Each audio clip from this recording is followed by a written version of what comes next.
पण धैर्य ऐका ना, ती येईपर्यंत तुम्ही काय इथे असे हॉलमध्ये झोपणार आहात का? हिरा, ऐका माझं. अहो, ह्या घरचे मालक आहात तुम्ही,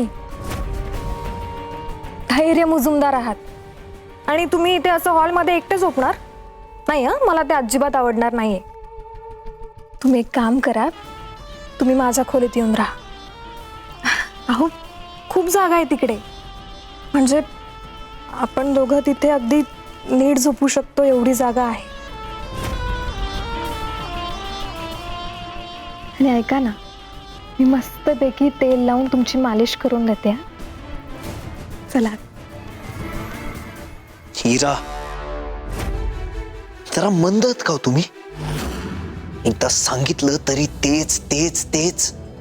काय सांगितलं मी मगाशी?